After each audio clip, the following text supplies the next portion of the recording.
everyone. Thanks for listening to Sex with Emily. On today's show, I'm talking with sexologist Dr. Nikki Goldstein, who's on a quest to destigmatize the concept of being single with her new book, Single But Dating. Our discussion was recorded live in San Francisco. I'm also getting into some of your questions about sex and relationships, including how to climax with a partner once and for all. And how do you convince a partner that anal sex can be pleasurable and pain-free? Plus the top erotica recommendations for summer. All this and more. Thanks for listening. Look into his eyes. They're the eyes of a man obsessed by sex. Eyes that mock our sacred institutions. Bedroom eyes, they call them in a bygone day. Hey, Emily, you got a boyfriend? Because my man E here, he just got his heart broken. He thinks you're kind of cute. A girl's got to have her standards. Oh, my. Do women know about shrinkage? Isn't it common knowledge? What do you mean, like laundry? It shrinks? Can we not talk about sex so much? Are you kidding me? Oh my God, it feels so good. Being bad feels pretty good. But you know, Emily's not the kind of girl you just play with. I hope you guys enjoy this podcast. It was recorded during a live show I did in San Francisco, interviewing my friend and colleague, Dr. Nikki Goldstein, about her honest and frank book, Single But Dating. I mean, let's start with the word single. And we talk about it like, why does it get such a bad rap? And how can we actually enjoy being single? Because, you know, life's a journey. Why not enjoy the process? Why not be a more mindful dater and really use the time that you're dating to figure out what you like, what you don't like, and getting to know yourself rather than just trying to have this end goal of locking someone down. Dating and being single can be a very empowering experience. We talk all about that in Nikki's book. I hope you enjoy it, and we'll also be answering your emails at the end of the show. Thanks for listening. Hi, everyone. Thank you so much for coming. Thank you for your patience. And I'm so excited to welcome you all here tonight. This is really exciting. Thank you to Books Inc. for having us, first of all. I have a lot of memories, great memories from hanging out at this bookstore when I moved here like 30 years ago or something like that, long time ago. And so thank you. This is Dr. Nikki Goldstein. And she wrote a fabulous book that we're going to get into, Single But Dating, which I think she wrote about my life. I never had a name for it. So I'm Emily, and I host a podcast called Sex with Emily, and I've been doing it for 12 years. I started here in San Francisco in my living room, just a few blocks away. A lot of my people are here. Some people on the first show. Gabe, what's up? And so it's great to come home. I live in LA now, but this will always be my home. Nikki. And it's where we met. We did. Oh, so Nikki and I went to sex school. Which sounds, well, I was going to say it sounds more fun than it was, but it's actually pretty fun. It was fun. Sex it was school. hard. And I kind of feel like we shouldn't say the word hard when you say sex school. But it wasn't hard. And if we say it that way, it was not hard enough for me. Okay. It was challenging on the psychological perspective. Okay. I'm also going to, are we recording right now? Because I actually am doing a live podcast. So you guys are part of that, which is awesome.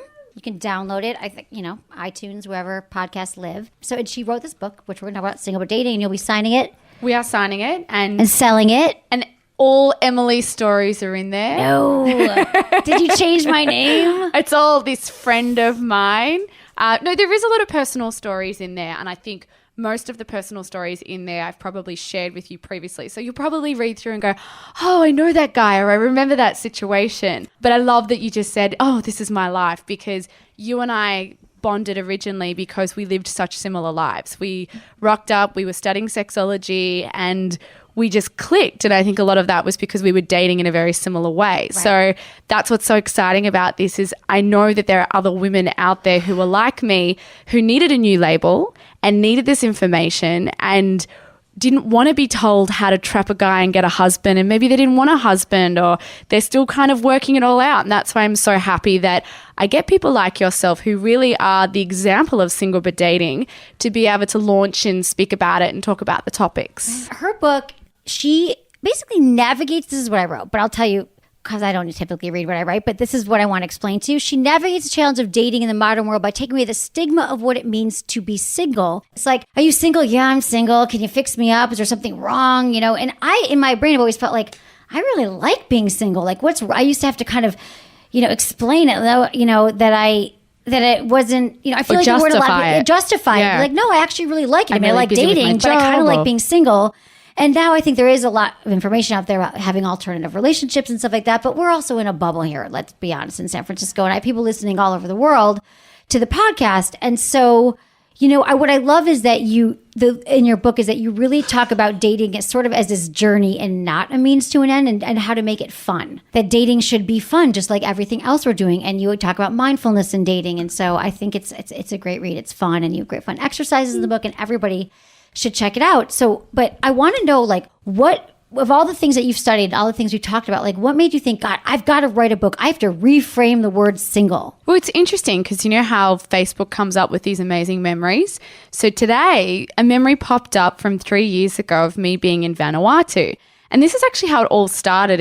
I never understand her Australian. Vanuatu. I have to actually change sometimes the words that I say for Emily because she doesn't understand Australian. It's been going on forever. But it's a battle.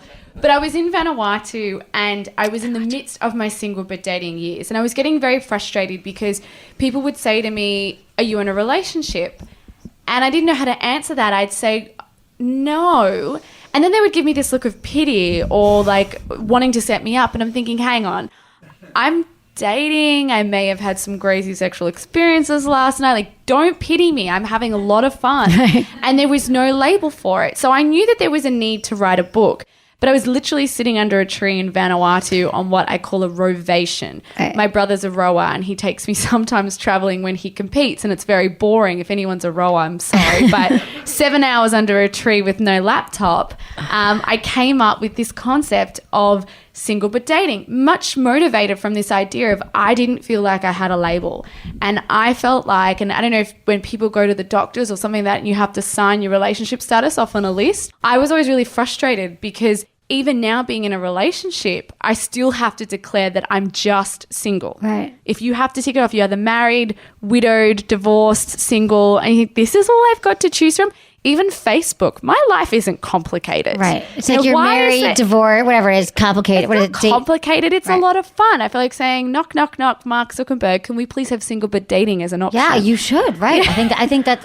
I'll head over there after we finish this. No, it's funny because people say to you like, "Oh, so you're still single?" Like it's uncle. Well, you still married? How's that going for you? Because half of marriages end in divorce. And the other half of those people are miserable, and then the 25% are cheating. I don't know, but and that's most dark. Of my married friends a lot of people are always happy very too. Envious of my life. But I was going to say, there's this grass is always greener thing too. That we're always like, we're rushing to this finish line that we think is marriage, and then I'm not saying that marriage can't be that's fake. going to make us happy and fulfilled. I went back to my 10-year high school reunion a few years ago, and for some reason, I had always had it in my head that when I was going to go back, I would be married with the bun in the oven. I don't know where this came from. I don't remember who said this to me or whether I was just running around school one day and I was like, oh, that's my goal. That's what I want to be. And yet I was going back to my 10-year high school reunion, a single sexologist. And I was a little bit nervous because where I'm from, a lot of people have already partnered up and have kids. And that's great if that's your choice, but that wasn't where my life led me. And it turned out that everyone was really fascinated with what I was up to. And I was out drinking with some people till 3 o'clock in the morning. And my friends that did have kids that were pregnant were like, oh, crap, I got to go home. And I'm like, okay, bye.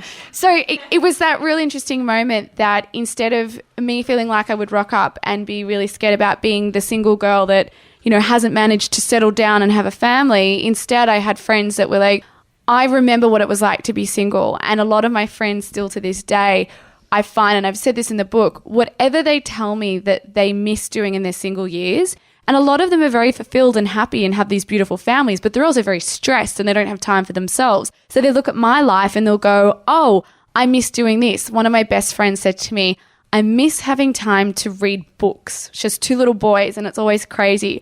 So as soon as she said that to me, I started reading more books because I realized one day I might not be able to do this, but while I am single and while I can, I'm going to enjoy it because I might miss it. Right. That's a good point. So let's talk about, that's what you talk about a lot in Single But Dating is about enjoy this journey that you're on. Like there might be no other time like it. If you want to get married, you want to have kids, like you won't always be dating. And so while you're in it, enjoy it and look at it as a process of getting to know yourself. And you talk about like cultivating confidence, which I always say is the most important thing that you could do truly in your life is to cultivate confidence. But especially like when you're single, there's so many things that can kind of like bring you down. You're like, I don't have a family. You go to a reunion and you could end up you feeling look at like social media. Social media, right? Don't do that, right? No, but really, like it's not real. But a lot of people do look at that and think, I need to live up to this false expectation that's being put out there.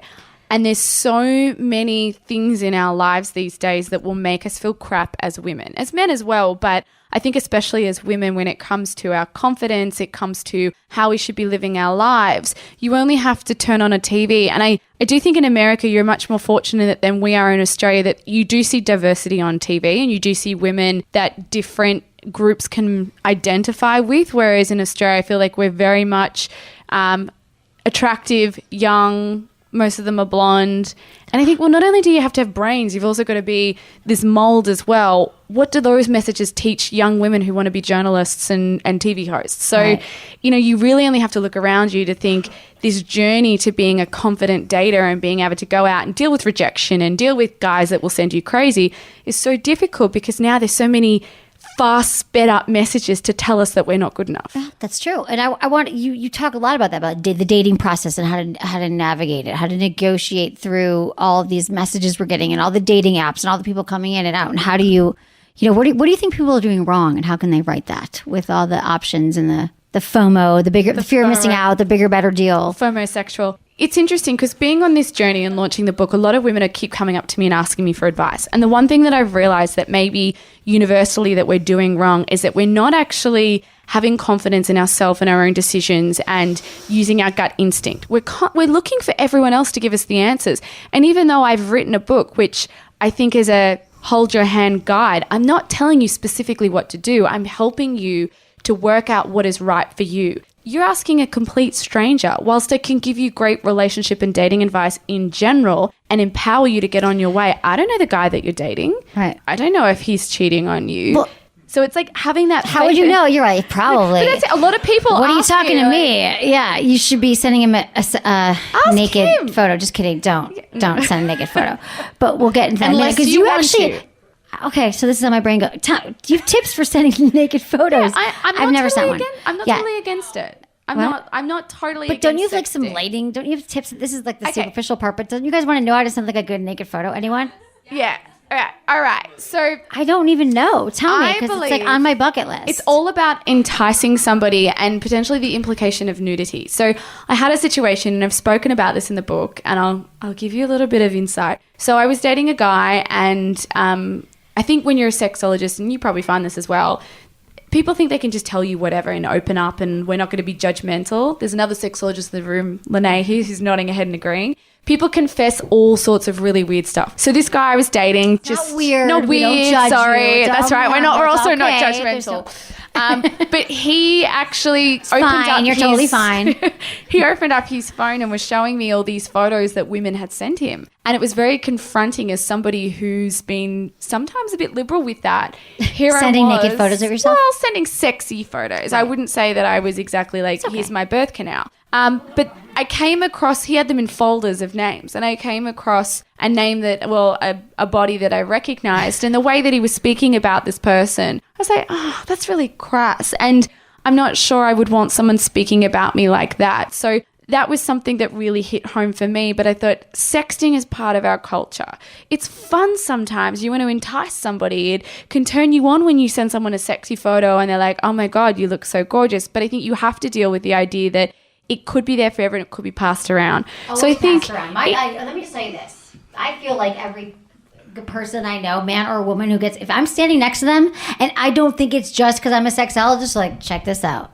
So just know if you're sending it, like, someone will probably see it besides the person intended. And if you're cool with that, send away. But you know, I just think it's like foreplay. It's like entice them. Like, have a bed sheet that's up so it looks that you're set. But don't show your nipple enticing. Don't show legs the full, spread and not the birth canal, but part of the birth canal. But also too, even if this is a trustworthy kind of situation here, at the end of the day, I don't want to know what my Christmas present is before I open it.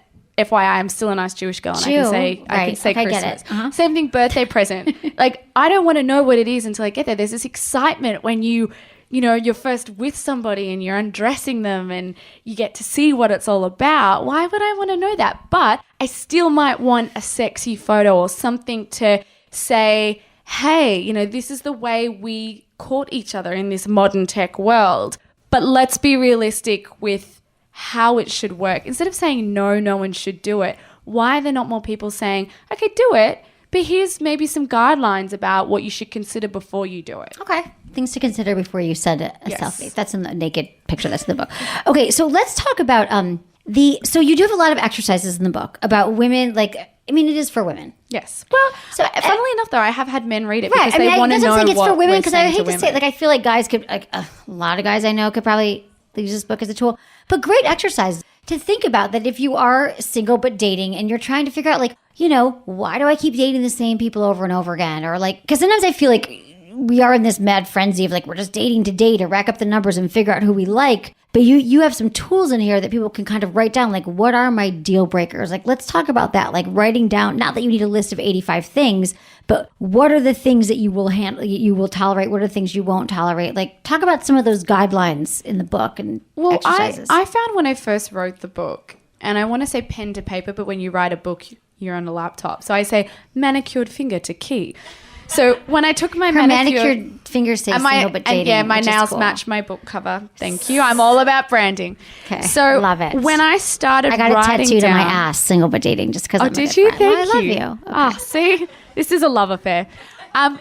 When I was doing the book, I was very much single but dating, but I was also going through a lot of the advice I was giving, and it was cementing it in my brain. So when I was writing things down, I felt like there was this more connection to how I started thinking about what's my dating bucket list?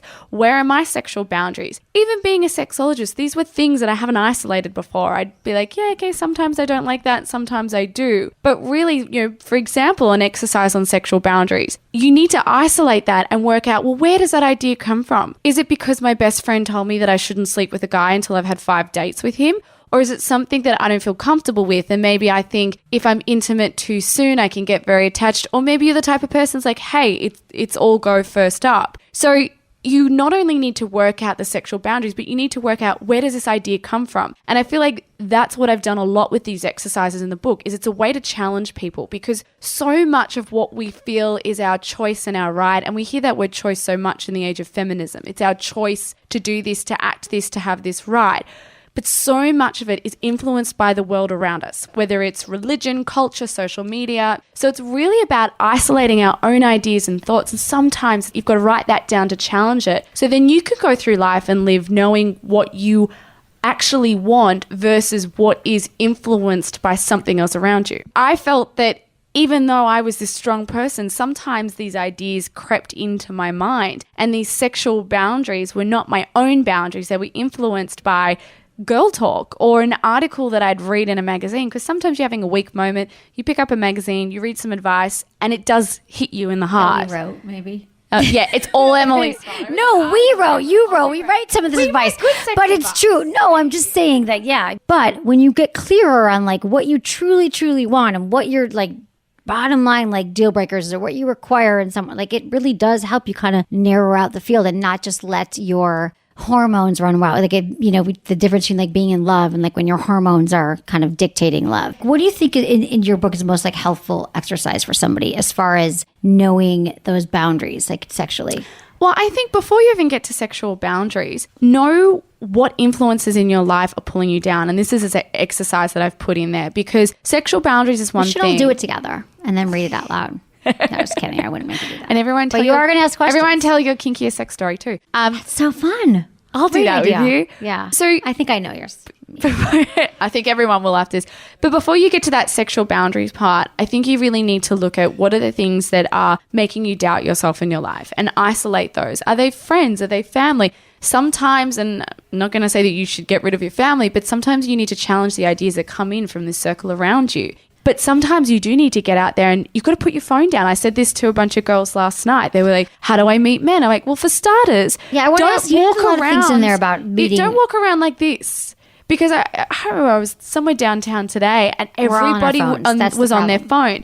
Now, I'm the type of person, especially when I travel, I'll always talk to the people next to me. You just never know who you'll meet. But I'm also a chatty person. I'm friendly. I like to talk to people. Put your phone in your pocket. Open your eyes and look around and look for things to start conversations. You know, if you're in a lift with somebody. What are some of your tips for that? You had some good tips about like what in the moment. Because people always ask me that too. Like, well, how should I pick them up? Or what do I say to strike up? And like, just say hi. Like really just observe something going on. Get a dog. This is what I Most learned. people should get a dog. Dog is You really should good. get a dog. I went for a walk I went for a hike. And You to say hiked? I hike. Well, that's what you do in LA, isn't it? You hike. And I took my friend's dog, and lo and behold, I'm halfway up the hill, and my dog's sniffing the butt of another dog. And I look up. And Foreshadowing. What is it called? Foreshadowing. Oh, Just okay. kidding. You're not going to hear. Foreshadowing. But the guy made who that was up. walking the dog just happened to be a very, attractive, eligible guy. And we got talking about dog stuff and then my accent and I was trying to get away from him after a while because this is a bit awkward. But it just made me realize that you just need to find something to start a conversation with.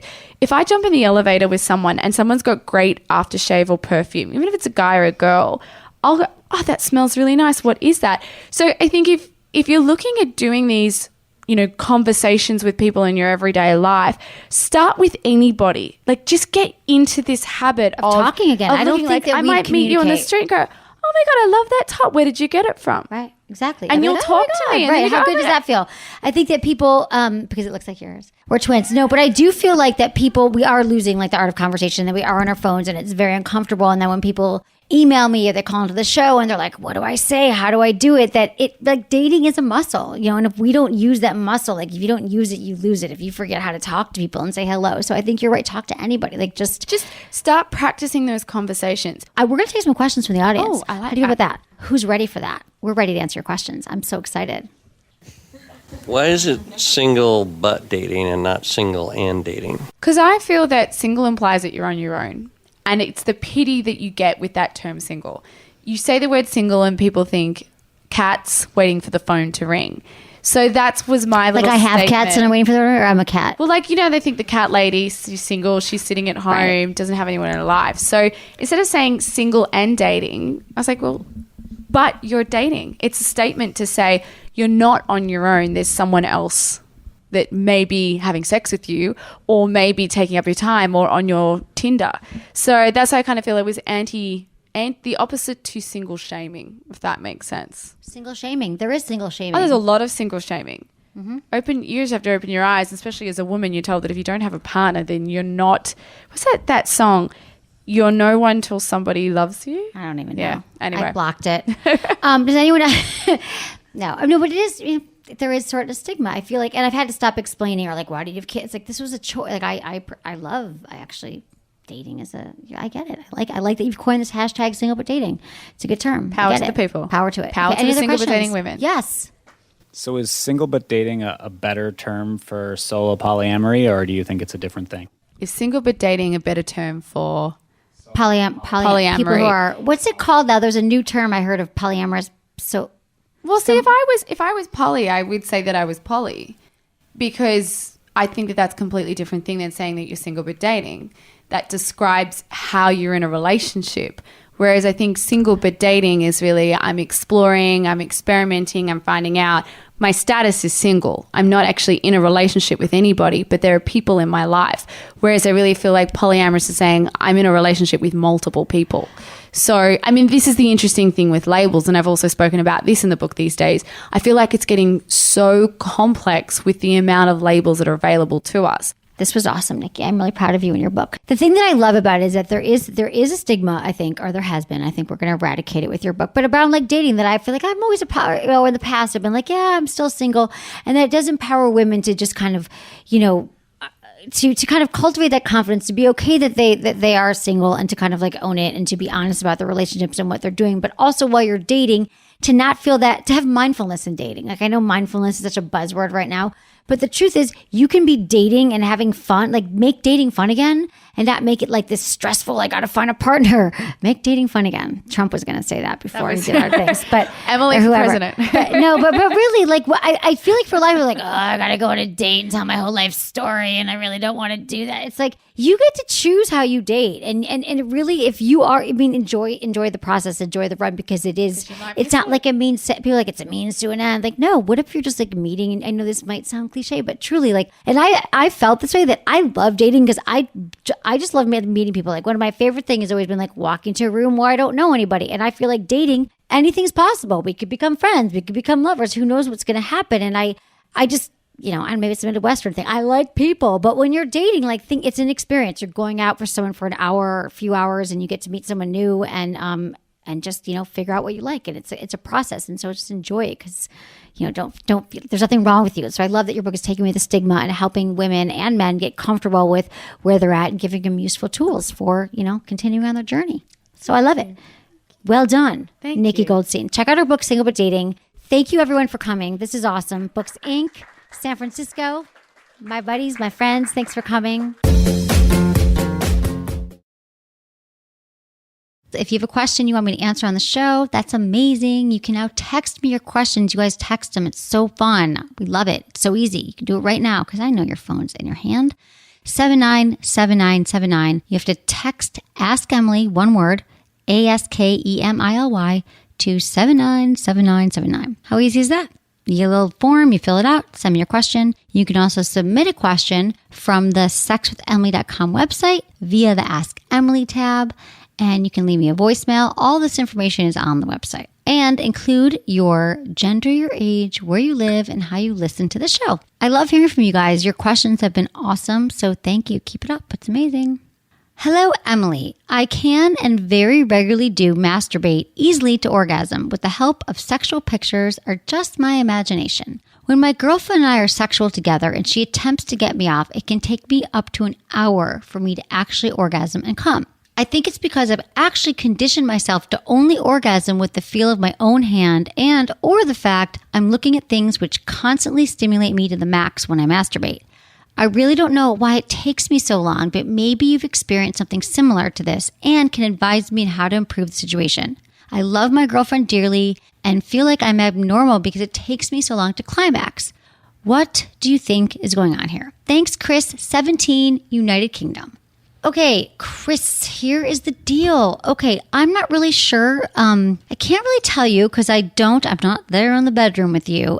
There are some things with guys in masturbation where you really just think that you're conditioning yourself and you can't have sex with your partner because you're used to watching porn or you're used to touching yourself in a certain way. That could be it. But what I'm hearing is this could be a case of delayed ejaculation. Now, there's a lot of guys who are able to easily, ejaculate when they're masturbating, no matter how you're masturbating, no matter what you're looking at, and no matter what techniques. But when it comes down to intercourse or receiving oral sex from a woman, it just takes a guy a little bit longer. And it can be like 30 minutes or longer to ejaculate. That's what it means. Like delayed ejaculation means an extended period of time for you to reach climax and ejaculate. It can be temporary or it can be a lifelong situation. It can also be like certain health conditions, but you're young and I'm sure you're healthy. But here's the thing, Chris, you're like a lot of my listeners who email me. We all want to know if we're normal. If what I'm doing is normal, is my partner going to hate me? And then we make these assumptions about what people think about us. And most of the time they're not true. Our partners support us and they love us. And I doubt that she's judging you going, what the hell? What's the deal? Now, I don't know. Have you talked to her about this? Have you told her, you know what? I love having sex with you and it takes me a little bit longer. How is that for you? Because then you'll know. Then you'll know what she's thinking. And the truth is, she might be like, you know what? After a while, because here's the thing about it taking a while, it might start to hurt her. It could chafe her. Only she can let you know that. But maybe you can finish off and just masturbate in front of her. Maybe you guys can do mutual masturbation. So I don't even want to say that you're necessarily a delayed ejaculator because I don't know. So I would just have a talk with her, let her know that this just happens to you and it's going to take her a little longer. Is she cool with that? And then also, if you actually think that you've gotten yourself conditioned in a way to orgasm only with your hand or only looking at porn, maybe every time you masturbate or every other time you can say, you know what? I'm going to try my left hand instead of my right hand, or I'm not going to watch porn this time, and just see how that goes to kind of mix up your masturbation routine. And definitely talk to your girlfriend about it. So, Chris, don't trip on this. I'm sure you're fine. And thank you for emailing. Hi, Emily. I'm a gay woman who can't really get off from vaginal penetration, but I like anal penetration. I've never had a problem with a partner being willing to penetrate me anally. There's often some surprise, but never an issue after that. I'm dating a new woman who's 9 years older than me, who's having a harder time than most wrapping her mind around my request. She says she doesn't want to do it because she doesn't want to hurt me, but I keep telling her I've already done it and I can walk her through it. We've been together for about 6 months and I think she's great. I'd hate for this to be the end of our relationship. Can I do anything to reassure her that I'll be okay and even enjoy it? Or is there another way to ask her or reassure her? Thanks, Joni24, Milwaukee. Okay, so here's the thing about anal sex. I mean, I believe you. A lot of women, a lot of women do have pleasure during anal sex. And I also understand that there's a lot of taboos around anal sex. And so if your girlfriend is just like, you want me to penetrate you, like I think it sounds like you might want her to wear a strap on. And she might just be uncomfortable with that altogether because it can be really daunting, even though you said you're going to walk her through it. So, I mean, there's so much information out there. You know, God knows you can check out our website. We've got a lot of things about anal sex on there. I've done a lot of podcasts on it. But other than like giving her facts to read and to, explore, I'm not sure how else you can convince her. Because a strap-on can be intimidating, which I totally get. What if you just used like a butt plug or your fingers, or you showed her that it really is something that brings you pleasure? That might kind of ease her into it, because telling a woman to wear a strap-on and do this to you can be very, very intimidating. So I would say just give her some information, give her some reading materials, and then show her that it gives you pleasure. And I think a butt plug, more than you can even wear it during intercourse, you can show her how it feels, that you go slow, you wear lots of lube, and just let her know that it is a really part of a really healthy sex life. But it just sounds like she might actually need to see it. Like, I'm the kind of person, someone could tell me something, but they need to show me. And so she could in her head be saying, I don't really get it. I don't know how you want this. But if you show her and provide her with some materials that she can read or look at, she might be able to understand it, because I want you to have your pleasure. And next thing you know, who knows? Maybe you'll be penetrating her, and it'll be just one big happy relationship. But I think you got to try some of these things, because I'd hate you to go without. Joni, I want you to have happy sex. So let me know how it goes. Hi, Emily. I've been listening to your podcast, binging actually, because I'm trying to find my sexual confidence and courage. I've been married to the same wonderful man for 16 years, and my lack of confidence in the bedroom has been our only issue. I enjoy sex with my husband, and I'm down for whatever he throws out, but I'm one of those women who doesn't know what I want. After listening, I realize it's because I don't masturbate and never have. I've decided to take your tips and try the road to discovering me. I've ordered some Joe Lube and the Weave I Wish, and I'm ready to set the mood and atmosphere. What type of erotica would you recommend for a beginner? I don't want anything hardcore, but something sensual that can get my mind and my body headed in the right direction. Thank you so much for all your great tips and advice. Thank you, Amanda, 38, Texas. Amanda, my sweetie, this is so good. I'm so happy for you that you are embarking on this journey. You got some Joe Lube, you got the Weave I Wish. That's going to be awesome. You're going to love that. And I think it's great. I mean, a lot of women are in your position. They don't really know what they want. You know, you've been busy having sex with your husband, but not really getting as much out of it as you can. So you're asking about erotica. All right. Here's some things that I think you might want to check out that could help you is Litter Erotica, LITEROTICA.com. It's free and has a wide variety of genres and fetishes, and you might be able to find something there. I think you will be able to find something that you like. Also, Rachel Kramer Bussell, Kramer Bussell, Bussel. Well, we should also put these in the show notes, perhaps. That Rachel Kramer Bussell writes amazing erotica. She does anthologies every year, like the best erotica of the year, short stories. One of my personal favorites is the story of O, that's been around for many, many years. It's one of the first books I read, first erotica books. And also there are films. There's The X Confessions by Erica Lust, Lust. And then Good Vibes After Dark has some great selections of porn for couples. And finally, if you just want to hang out and check out some Tumblr porn, Lady Cheeky is a great site, ladycheeky.com. It's like GIFs and images that are really, it's female friendly. And I think you're going to find some things in there that are going to do it for you. I think setting the atmosphere, taking time for you with these toys and reading erotica, you're going to figure out what you like. And then maybe you want to have your partner in there, bring your husband in and, have them look at some of the things that are turning you on. And you really just need a few kernels to get started. So once you see an image, you're like, oh, wow, that could be really, so don't put too much pressure on yourself. Once you start collecting these little items and stories and things that turn you on, I think you're going to see your sex life go to the next level. So I'm so glad you've been listening to the show and you're taking it in your own hands. I love it, Amanda. Keep me posted. Thank you for emailing. Dear Emily, my husband and I have been together for 17 years, married for 12. We have a wonderful marriage and sex life. We have sex 3 times a week on average. I love when my husband performs oral sex to me. It's a guaranteed orgasm or 2.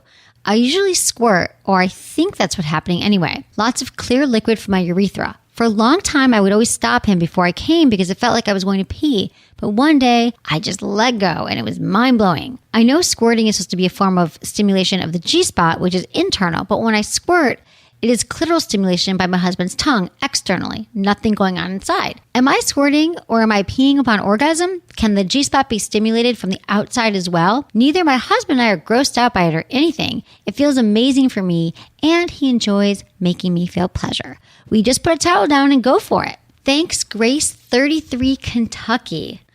Okay, Grace, thank you for your squirting question. We always welcome those here. I know you guys got a lot of questions about squirting. Grace, I'm glad that you are letting it out with your husband. It is true, it can be an amazing release for many women to squirt. And it does typically stem from G-spot stimulation, but you can actually squirt from just clitoral stimulation. And just so you know, you can externally stimulate the G-spot by like pressing down on your pubic mound, or maybe you are contracting your Kegel muscles. A lot of times we tense and relax them during orgasm too. So that could also, if your muscles are strong, that could also be a reason why you are squirting. So, whatever it is, sounds like the real deal. And also, if you guys are thinking going, isn't squirting peeing? Isn't that what it is? Well, there are traces of urine. It's true. When you squirt, yes, traces of urine.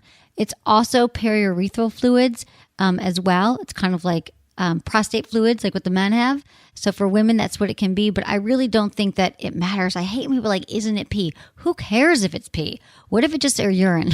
If it feels really good to you and you're enjoying it, I think that's awesome. And so you're totally squirting, Grace. It sounds like it's me. So let's not trip on it. I love that you're putting a towel down and it makes you feel amazing. And I also love that you've been together for 17 years and you are still exploring and finding amazing things about each other and squirting. I love it. So doing the good work here. Thanks for emailing, Grace. Okay. Hey, Emily. My boyfriend have been on and off for years now, and we're finally in a serious, committed relationship. We always began with tons of passion, and this time was no exception. It was the most passionate relationship I've ever experienced. However, within the last month or so, I've noticed the passion is pretty much non-existent. We love each other, and we love sex together. I've taken him to the toy store to get him a cock ring, new lube, and 2 new sets of lingerie to spice things up. It was really fun the first night, but we haven't been able to recreate that. I'm someone who craves passion. To me, passion ranges from in the bedroom to random makeouts, ass grabbing, sexy compliments, and so much more. I run out of ideas to restore the passion. Do you have advice for how to start up a conversation without taking things the wrong way? Without him taking things the wrong way? Do you have other ideas about things we can try as a couple to get our passion back and maintain the passion in our relationship? Thanks, Maggie, 20, Oregon. Maggie, you're 20 years old. You've been on and off for years right now. I'm going to guess maybe it was one of your first sex partners or really your first, intense relationship. I have a lot of advice about couples spicing it up and how to talk to them. So I will give you that advice.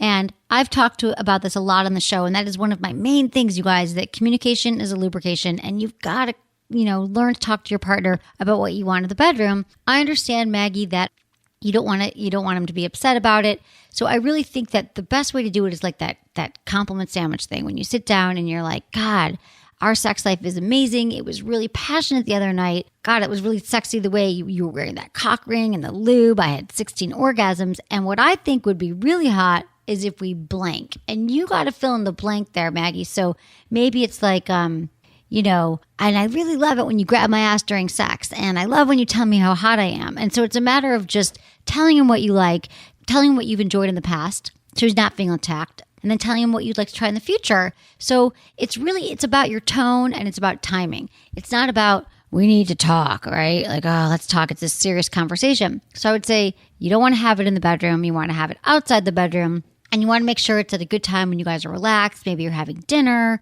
Maybe you're eating breakfast. Maybe you're going on a hike. So it's just like the two of you together and you talk about it. But here's my other concern is that you're 20 years old and it's been off again, on again. It's the most serious relationship you've been in and you've already gone through this ebbs and flow of having amazing passion and then no passion. And now you have the passion again. And I would say that you're 20 and maybe you're putting a lot of effort into it for a relationship when you're young, and then you also have gone back and forth so many times.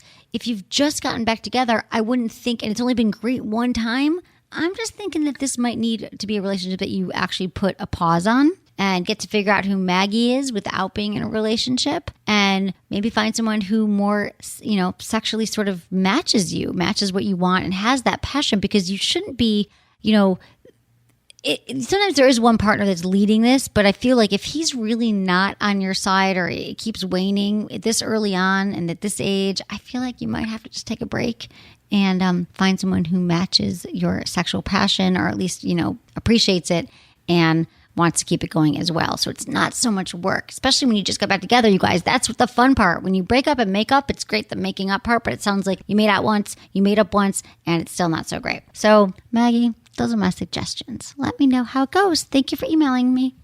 All right. Thanks everyone for emailing me and for being part of the show. I love you all. Thank you for subscribing on iTunes and for reviewing the show. We love when you do that. Check out our entire archive of podcasts, sexwithemily.com/podcasts. Thank you for shopping with Emily. All the great products I mentioned you can find on the website. And you can also download my show now everywhere: SoundCloud, Spotify, Google Play. And thanks everyone for listening. Was it good for you? Email me, feedback@sexwithemily.com.